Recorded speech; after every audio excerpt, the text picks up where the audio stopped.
ഓം ശ്രീ മഹാദേവേ നമഃ.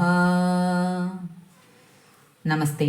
ഇന്ന് നവരാത്രി 3-ാം ദിനം ചന്ദ്രഘണ്ഠാമാതയെയാണ് ആരാധിക്കുന്നത്. നവദുർഗാഭാവങ്ങളിൽ 3-ാമത്തെ ഭാവമായ ചന്ദ്രഘണ്ഠ. തിരുനെറ്റിയിൽ അർദ്ധചന്ദ്രരൂപത്തിൽ ഒരു മണിയുണ്ട്. ആ മണിയാണ് ചന്ദ്രഘണ്ഠാരൂപിണിയായ ദേവിയുടെ സങ്കല്പത്തിനാധാരം. സ്വർണവർണ്ണമുള്ള ശരീരവും 10 കൈകളുമുണ്ട്. ഈ എല്ലാ കൈകളിലും ദിവ്യായുധങ്ങൾ ദേവി ധരിച്ചിരിക്കുന്നു.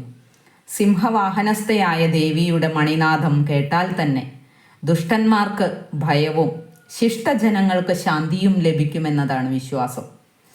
യുദ്ധസന്നദ്ധയായി നിൽക്കുന്ന ദേവീഭാവമാണ് 3-ാം നവരാത്രിയിലെ നവദുർഗകളിൽ 3-ാമത്തെ ഭാവമായ ചന്ദ്രഘണ്ഠാഭാവം. ഈ രൂപത്തിൽ ദേവിയെ ആരാധിക്കുന്നവർക്ക് ശത്രുവിജയം, കാര്യസിദ്ധി, ഐശ്വര്യം എന്നിവ കരഗതമാകുന്നതാണ്. ചന്ദ്രഘണ്ഠാമാതയുടെ ധ്യാനമന്ത്രം: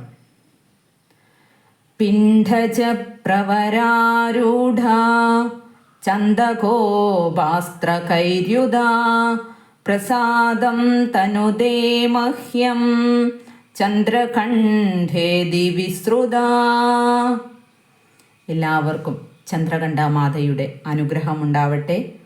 ഓം ശ്രീ മഹാദേവേ നമഃ.